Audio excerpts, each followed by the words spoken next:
రోజు మళ్ళీ జాజి అల్లుకున్న రోజు జాబిలంటి ఈ చిన్నదాన్ని చూడకుంటే నాకు వెన్నెలేది ఏదో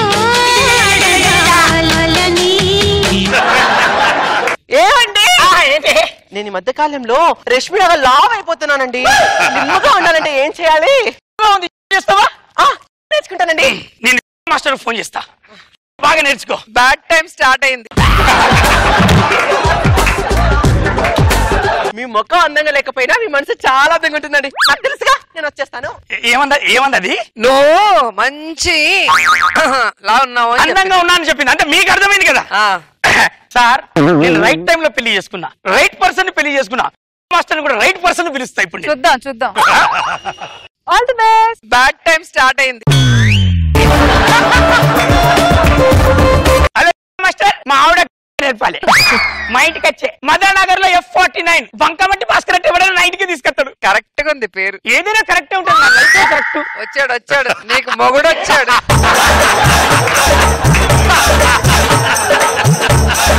ఎవరండి? బంకమట్టి భాస్కర్. మీరు టీచర్ పళని. మా ఆవిడ నేర్పాలి. మీరు తప్పకుండా నేర్పుతాను. నేర్పండి. రోజు గంట క్లాస్ ఉంటుంది. ఓకే. 30,000 ఫీజు ఉంటుంది. 30,000 సార్ 40,000 తీసుకోండి. బోనస్ ఇస్తాను, నాకేం బంగారం మాస్టర్ వచ్చాడు. ఒక్క నిమిషం ఫోన్ వచ్చాడు. హలో అవునరా?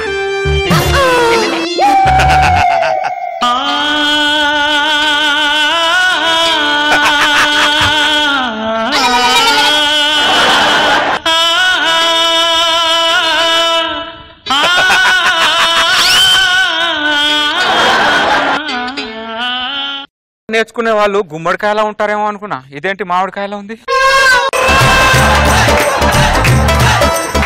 ఇందాక ఫీజు ఎంత అన్నాను మీకు? 30,000 అన్నారు. అంత అవసరం లేదు. ఎంట్రీ ఫీజు 500 ఇస్తే చాలు. ఎందుకు? కొంతమంది ఫేస్ ను బట్టి ఫీజు ఉంటుంది. చూసావా రష్మి, 30,000 అన్నాడు. 500 అంట నా ఫేస్ వాల్యూ. బ్రదర్, నీ ఫేస్ కాదు, మీ ఆవిడ ఫేస్. నెల రోజుల్లో మీరు ఏం చేస్తారో తెలియదు. మా ఆవిడ స్లిమ్ అయిపోలే. ఈ నెల రోజుల్లో మా ఆవిడ నీ చేతిలో పెడుతున్నాం. ఇంకా నా చేతిలో పెట్టారుగా. ఇక వర్రీ ఆకలేదు. మాకు మంచి పర్సన్ దొరికాడు మాకు. మీరు వదిలేయండి.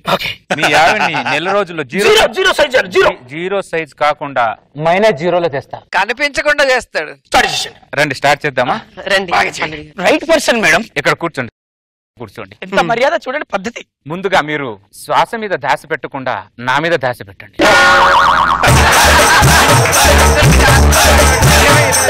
ఎవరైనా శ్వాస మీద ధ్యాస పెట్టమంటారు, మీరేంటి మీ మీద ధ్యాస పెట్టమంటున్నారు? ముందు నా మీద ధ్యాస పెడితేనే కదా తర్వాత శ్వాస మీద ధ్యాస పెట్టేది. ఇప్పుడు దగ్గరకు వచ్చి నా కళ్ళలో కళ్ళు పెట్టి చూడండి. ఏం కనబడింది? నా జీవితంలో కోల్పోయినవన్నీ మీ కళ్ళలో కనిపిస్తున్నాయండి.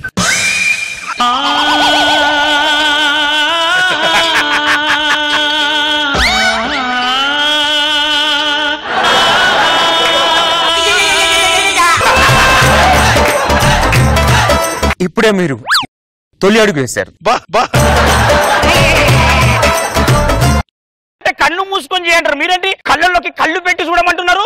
భాస్కర్, నేను కొత్త ప్రయోగాలు చేస్తాను. పట్టుకొని ఎప్పుడు ఏలాడను.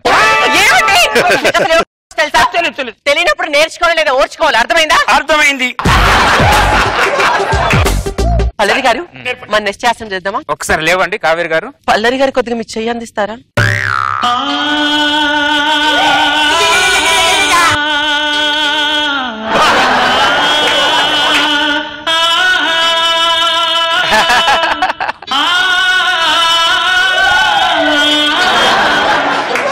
సార్ నేను రైట్ పర్సన్ ఏరుకున్నానా? నీకు బ్యాడ్ టైం స్టార్ట్ అయిందని చెప్పాగా. లేదు మేడం, రైట్ పర్సన్ కాక మంచోడే. మీరు చెప్తే ఓకే. రౌండ్ ఉంటారు అనమాట, రౌండ్ తిరుగుతారు అసలు. కావేరి గారు, మీ రైట్ లెగ్ ని వెనక్కి తీసుకొని రైట్ పర్సన్ సార్ చూడు ఎంత బాగా చెప్తున్నాడు. 2 చేతులు ముందు పెట్టి అదో చూడు సార్ మొత్తం రైట్ పర్సన్. మీ చేతులు నా చేతులతో రుద్దండి.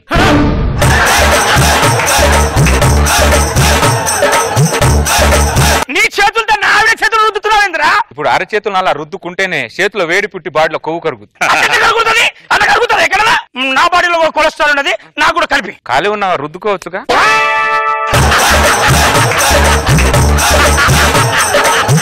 అదే పలని నువ్వు బాగా నేర్పినవురా. చాలే, రేపు పొద్దున రాపో. క్లాస్ ఉన్నప్పుడు మినిమం గంట చేయాలి బ్రదర్. ఇక్కడ అర్ధ గంటగా కాలిపోయింది, గంట అంట వరకు మారిపోతుంది. రేపు పొద్దున రాపో, వెళ్ళిపో వెళ్ళిపో. కావేరి గారు, మీరు శ్వాస మీద ధ్యాస పెట్టకుండా నీ మీద ధ్యాస పెడుతుంది. రేపు అది గుర్తు పెట్టుకోండి. లోపలికి పోదాం.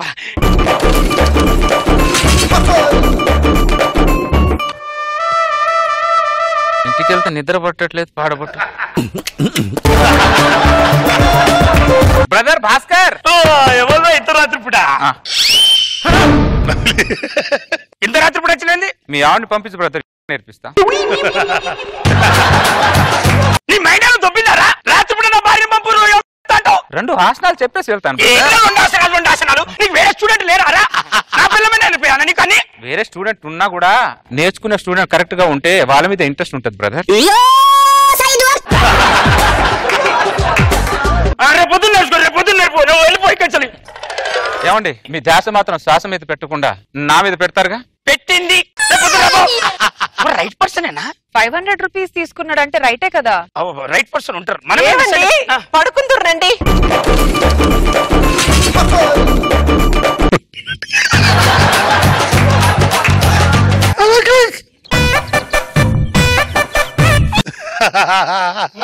అమ్మ, ఇంట్లో అసలు నిద్రే పట్టట్లేదు, ఎంత ట్రై చేసి. ఈ భాస్కర్ ఇబ్బంది పెడుతున్నా గానీ తప్పట్లేదు. Brother Bhaskar, brother Bhaskar. ఎవర్రాది మళ్ళీ రాత్రి పూట? అరే నీ ఉద్దేశం ఏందిరా? వేరేది ఉద్దేశం ఏం లేదు. మాటి మరికి నా ఇంటి చుట్టూ తిరగదు చెప్తారా, మంచి కూడా చెప్తారా? ఏమండి మీరు ఆపుతారా? మీరు ఒక 2 ఆసనాలు నేర్పిద్దురు రండి. నేర్చుకో.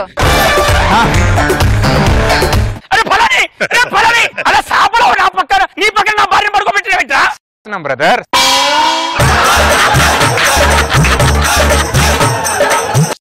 ఒక్క సాపలో ఇద్దరు పడుకోన్నా. ఇంకో షాప్ ఉందా మీ ఇంట్లో? లేదు. లేనప్పుడు ఎందుకు క్వశ్చన్ వేస్తావు? ముందు ఈ ఆసనం ఎలా చేయాలి చెప్పండి. ఇప్పుడు కావేరి గారు, మీ శ్వాసని స్లోగా లోపలి తీసుకొని నెల నెల ఈఎంఐ పద్ధతిలో స్లోగా వదలండి. నువ్వు నేర్పిన కానీ చాలు, మస్తు నేర్పినావు. ఓడా మస్తు మొత్తం వచ్చింది. నువ్వు లేరా రే, నువ్వు లేరా. రేపు పొద్దున వచ్చి నేర్పు, రేపు పొద్దున.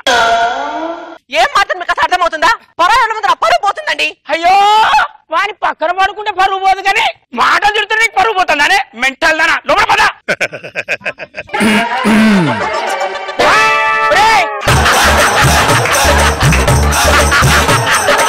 ఇక్కడ లిఠాయించినవేందిరా నువ్వు? రేపు పొద్దున రమ్మంటే ఇప్పుడు వెళ్ళి మళ్ళీ పొద్దున్న రావాలా?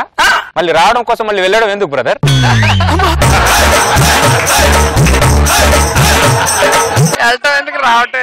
ఏమండి అసలు మీరు ఎందుకంత ఇబ్బందిగా ఫీల్ అవుతున్నారు? ఆయన నేను కలిసి పడుకుంటే కదా మీరు ఇబ్బందిగా ఫీల్ అవ్వాలి. ఆయన ఒక్కరిగా పడుకున్నారు, మీకు ఎందుకంత ఇబ్బంది? నీకు ఇబ్బంది వాన్లో కనపడుతుంది కానీ నా ఇబ్బంది కనపడతలేదనే.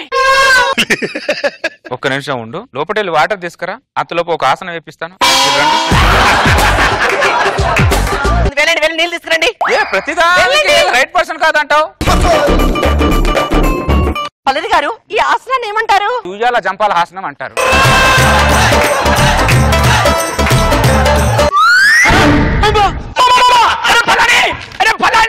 నీ వీపుకు నా వీపు కల్పించి ఏమో అంటాను.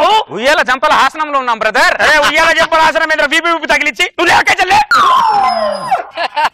కావేరి గారు, మీరు ఆసనం నేర్చుకోవాలన్న సంకల్పాన్ని పాడు చేస్తున్నాడండి మీ ఆయన. ఏమండి ఎందుకు ఏ ఆసనం? పుస్తకాలు ఏమైనా ఉన్నాయా మీ దగ్గర? పుస్తకాలు గుర్తుకొచ్చింది. ఇప్పటిదాకా చూపెట్టిన ఒక్క ఆసనం బుక్ లో చూపెట్టరా బ్రదర్. మనం తెలుగు భాష మాట్లాడతాం, తెలుగు బుక్ ఉంటుంది. తెలుగు బుక్ ఉన్న అక్షరాలు మనం బయట మాట్లాడతామా? ఏమండి మనం ప్రశాంతంగా లోపల పడుకున్నా పదండి. పల్లవి గారు, మీరు ప్రశాంతంగా ఇక్కడ పడుకోండి. మీరు వెళ్ళండి.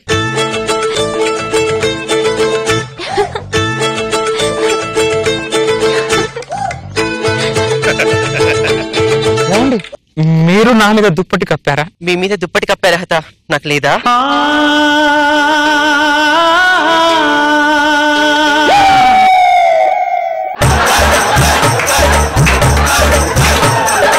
దుప్పటి తీసుకొని వస్తారని నాకు 6th సెన్స్ ఎప్పుడో చెప్పింది తెలుసా? మీరు దుప్పటి కోసం ఎదురు చూస్తుంటారని నా 7th సెన్స్ చెప్పింది. మీ ఇద్దరు రాత్రిపూట ఇట్లా మాట్లాడుకుంటారని నా 8th సెన్స్ కూడా చెప్పిందిరా.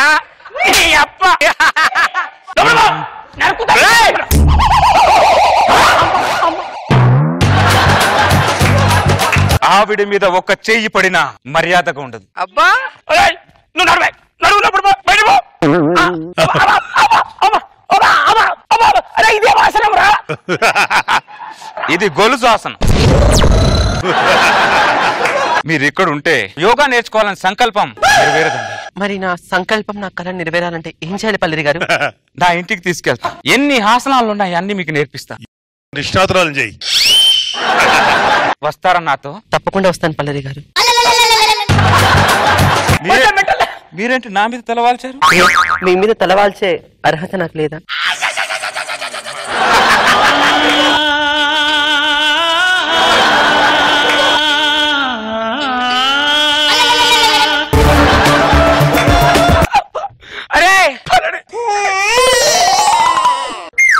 కంగ్రాచులేషన్స్, నువ్వు తండ్రి కాబోతున్నావు.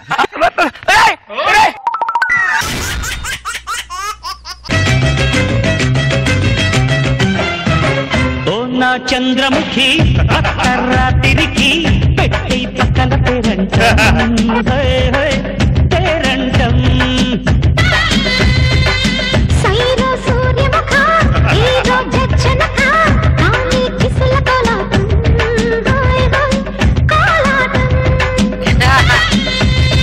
మెత్తని మట్టుల కొండ నా లబ్బరు జబ్బల పండ ఎత్తర పచ్చల జెండా తీసేయర ముద్దుల దండ ఎడా పెడా చెడా మడా. చాలా నీ ఎంటర్టైన్మెంట్ దూరం తిరిగి. ఓ పెద్ద హీరోయిన్లా ఫీల్ అయిపోద్ది. ఏదో హీరోయిన్నే నువ్వా? మన కాలనీలు అందరూ నన్ను చూసి ఏమంటారు తెలుసా? మీరు వచ్చి కాజల్లా ఉన్నారండి అంటారు తెలుసా? ఎవడా ముష్టి పిలువాడిని అంటే నేను కాజల్లా ఉండనా? కాజల్ అంటే కాశీలో కాటి కమ్ముకునే ముఖం నీది. కాజల్ అంట కాజల్. మేం పొగడాలి, మీరు అడిగి పొగిడించుకోవద్దు. అర్థమైందా? ఏనాడు పిల్లని పొగిన ముఖం నీది? ఏనాడు పిల్లని పొగడం? వీళ్ళకి పొగడానికి మనకు ప్రాబ్లం ఏం లేదు సార్. వీళ్ళకి ఒక్కసారి పొగడామనుకో తర్వాత మనల్ని బెల్లంలో అల్లంలో చూస్తారు వీళ్ళు. అది అడిక్షన్ అయిపోద్ది. చంద్ర నేను ఎలా ఉన్నా?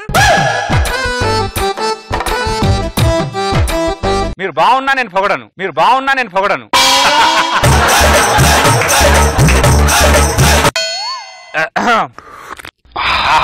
మన 10 సంవత్సరాల కాపురంలో కాఫీ ఫస్ట్ టైం బాగా పెట్టావే. కప్పేదో మానట్టుంది. ఒక్క నిమిషం. ఈ కప్పు నాది, ఈ కప్పు నీది. స్పెషల్ కాఫీ మాకు.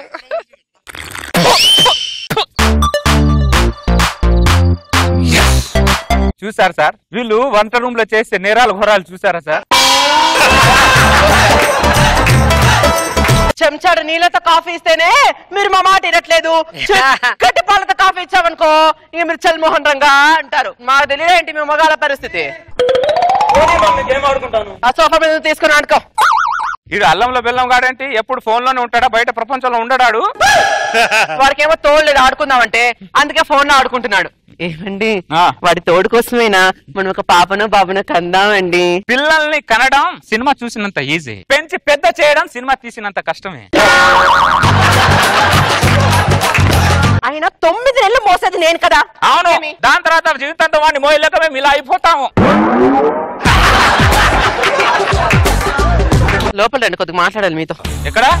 గదిలోకి. అది పెద్ద పద్మవ్యూహం, దాంట్లో ఇరుక్కుంటే బయటకు వస్తామేంటి?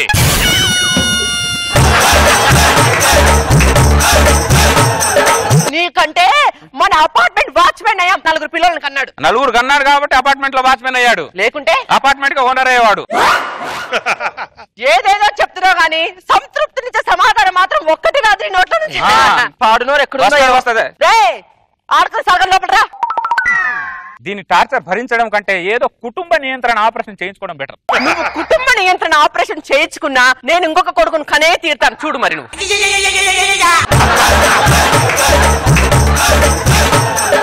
ఇంకో కొడుకుని కనాలనే ధ్యాసలో ఏం మాట్లాడుతున్నా అర్థం అవట్లేదు. నేను కుటుంబ నియంత్రణ ఆపరేషన్ చేసుకుని ఇంకో పిల్లలు ఎలా కంటావే? కొడుకుని కనాలంటే ఈ ఒక్కటే దారి కాదు, ప్రపంచంలో చాలా దారులు ఉన్నాయి. ఏంటి?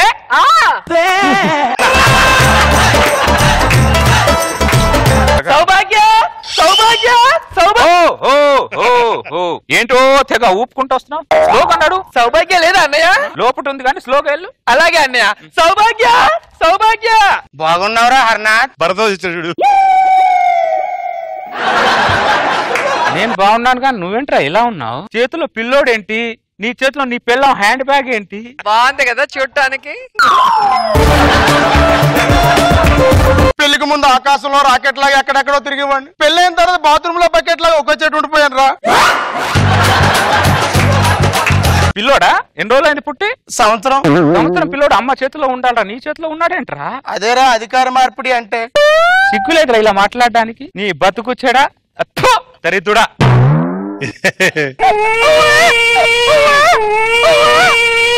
చెవులు దొబ్బాయా? పిల్లోడు ఏడుస్తున్నాడుగా, పాలు పట్టాలని తెలీదా? పడతాను. అరే హర్నాథ్, ఈ బ్యాగ్ లో పాల డబ్బా ఉంది కదా, తీసివరా. రే పిల్లోడు ఏడుస్తున్నారు రారా. ఇలా తయారైపోయావేంట్రా నువ్వు? పాలు కూడా నువ్వే పడుతున్నావా? థ్యాంక్స్ రా. అవునరా, ఆమె తాగుతావమ్మా, మామ దగ్గరికి వెళ్తావా? దరిద్రుడా, మామ దగ్గర పగిలిపోతామనుకుంటున్నావా దరిద్రుడా? దరిద్రుడు ఇలాంటి బతకడం అంటే చచ్చిపోవడం బెటర్ కదరా. చాలా సార్లు చచ్చిపోవాలనుకున్నాను రా, కానీ చంటిగాడి కోసం బతుకున్నాను రా. వెళ్దామా? అలాగేనే. ఈ ఊపు మాత్రం దీంది అలాగే ఉంది, ఎక్కడ ఊపు తగ్గట్లేదు దీంది. రోజా గారు హ్యాపీగా వాడిని చూసిన తర్వాత అసలు ఎంత చక్కగా ఉంది. హ్యాండ్ బ్యాగ్ చేతిలో బాబుతో. మీ కళ్ళు తెల్లబడ్డాయిగా చాలా. కానీ ఒక్కటి మాత్రం గుర్తు పెట్టుకోండి. ఏంటి? నేను బతుకుండగా ఇలాంటి వైరస్ ఫామ్ అవ్వకుండా చూస్తాను, అది గుర్తు పెట్టుకోండి. చూస్తావు. అలాంటిది కనుక నీకు పెన్నాం ఏంటో అప్పుడు తెలిసేది నీకు. అలాంటి పిల్లం నాకు ఉంటే గుండు గురించి గుడి ముందు కూర్చోబెట్టేవాడిని నేను. నేను పక్కనున్నాను కాబట్టి నా విలువ తెలియట్లేదు నీకు. నేను పోయిన తర్వాత తెలుస్తుంది నా విలువ నీకు. నువ్వు అలా పో, ఇలా 100 మందికి భోజనాలు పెట్టకపోతే చూడండి నీ బెల్లంలో అలా. నువ్వు పోతా అని లోపలికి పోతానంటే ఎందుకు పోతా? నాకేం అవసరం, ఇది నా ఇల్లు. ఇది బెల్లంలో అల్లం వీళ్ళు పనులు. రకరకాల బెల్లంలో తయారు, ఎంత మందిని మార్చాలో ఏం చేయాలో ఏమి అర్థం అవట్లేదు. లక్ష్మి, టూలెట్ బోర్డు ఉంది, వెళ్ళి అడుగుదామా? దానికి కూడా నన్ను అడగానా? నేనేం చేస్తున్నావు చూస్తున్నావుగా, నేను పాలిష్ చేసుకుంటున్నాను. డిస్టర్బ్ చేయడం అవసరమా ఇప్పుడు? నిన్ను అడగకుండా ఏదన్నా చేశానా లక్ష్మి? అబ్బో, అన్ని నన్ను అడిగే చేస్తున్నాడు మా వీడు. ఇల్లు అద్దెకి ఏమన్నా ఉందా? ఉంది, 10,000 రెంట్. తగ్గుతుందేమో అడగవేంటి? ఏమన్నా రెంట్ తగ్గుద్దా సార్? తగ్గుతుంది కానీ ఒక కండిషన్. ఏంటో కండిషన్ కనుక్కో. ఏంటి సార్ ఆ కండిషను? నేను రెంట్ తగ్గించాలంటే నీ పెళ్ళానికి నువ్వు కొట్టాలరా.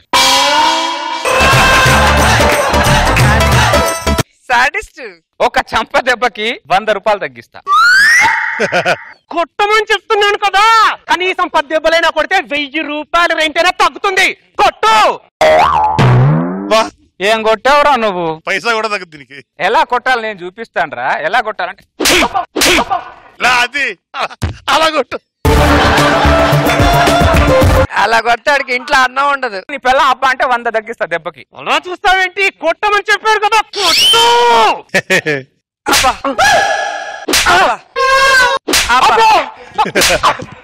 నిజంగా కొట్టి చంపుతావేంట్రా? నువ్వేం చేస్తున్నావు నీకు తెలుస్తుందా? అబ్బా, నిజంగా కొట్టి చంపలే ఉన్నాడు వీడు.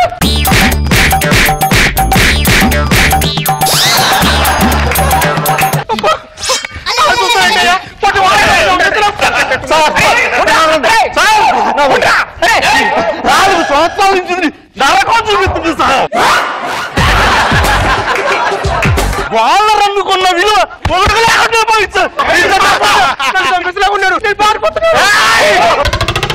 వాళ్ళ విప్లవం లేచింది. చంద్ర ఇప్పుడు ఫ్రీగా ఇల్లు రాసిచ్చేయాలి, అంత కొట్టాడు. రాసిస్తాను, వీళ్ళు ప్రతివాడిలా అంటే నా ఇల్లే రాసిస్తాను అందరికి. ఇక నుంచి రోజు నీ పిల్లని ఇలాగే వేటాడుతుండాలి. నీ పిల్లం జింక అయితే నువ్వు పులి. నీకు ధైర్యం కావాలన్నప్పుడు నన్ను తలుచుకో, నీ పిల్లం నా అల్లం. అప్పుడప్పుడు నువ్వు మగాడని మర్చిపోతే నేషనల్ జియోగ్రఫీ చూస్తూ ఉండు. మగవాళ్ళని రక్షిస్తాయికి వచ్చిన బాగున్నా నువ్వు వీరుడివి. సలాం. అలా నాడు వంగకు నీ బెల్లంలో నా అల్లం. కొట్టించావాడు ముగ్గురు చేత పాపం వాడు మగాడన్న సంగతి మర్చిపోయాడే. మగాడన్న గుర్తుకొచ్చింది వాడికి. గుర్తించాల్సింది మాత్రం గుర్తించావు నువ్వు. అయినా పక్కింట్లో ఫంక్షన్ ఉంది, నేను నైట్ లేట్ గా వస్తా, ఇల్లు జాగ్రత్త. సర్లే, నువ్వు పోతేనే 10 నిమిషాలు ప్రశాంతంగా ఉంటా. పో అటే జావు. ఫంక్షన్లు ఉంటే చాలు, పిలవకుండా వెళ్ళిపోతాను. వచ్చారా బెల్లంలో అల్లం లాగా? ఇంకా రాలేదేమో అనుకున్నా. మా కూతురేదో అల్లుడు ఇంట్లో లేనట్టున్నది. ఫంక్షన్ కి వెళ్ళింది. చాలా అలసిపోయినాం, ఇంట్లో పోయి రెస్ట్ తీసుకుంటాం. పడుకోండి. ఇది ఏసీ ఉంది బెడ్రూమ్ లో, పడుకోండి. మా అల్లుడు మంచోడు. ఇప్పుడు ట్విస్ట్ ఏంటో చూడండి. ఇప్పుడే పక్కింటికి వెళ్ళానో లేదో, అప్పుడే ఇంకొక దారి తెచ్చి ఇంట్లో దుకాణం పెట్టాడు దరిద్రుడు. అమ్మో ఎంత పని చేశాడు.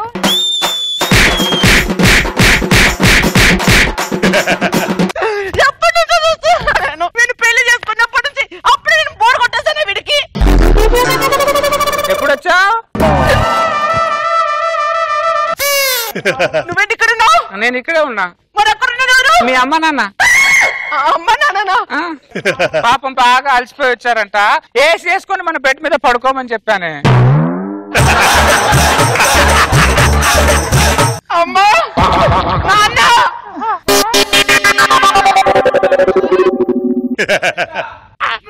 ఎప్పుడొచ్చారండి అమ్మా నాన్నగారు? కన్న తల్లిదండ్రులని చూడకుండా కుక్కను కొట్టినావు. కూతురు కొరివితాయాను నువ్వు.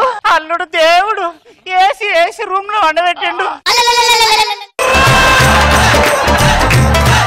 నువ్వేమో లేపి మీ అయ్య కోసి ఊసేదాకా కొట్టావు కదా. అమ్మ అది కాదమ్మా, వినండమ్మా. అమ్మ అంటే మూతి పనులు రాలగొడతా. నా కూతురు లేదు, అది ఇప్పుడే చచ్చిపోయింది. కావాలనే చేసావు కదా ఇదంతా? నేనేందుకు చేస్తాను కావాలని? నువ్వు కావాలనే చేసావు నాకు తెలుసు. తన కన్న కూతురు చేత కన్న వాళ్ళని కొట్టిస్తే ఎంత ఆనందంగా ఉంటుందో తెలుసు. ఒక దెబ్బకి 2 పిట్టలా? శత్రువుతోనే కొట్టిస్తే ఆ కిక్ ఉంటది సార్. ప్రతి టెక్నీషియన్ కూడా ఒకసారి ట్రై చేయండి, బాగుంటది.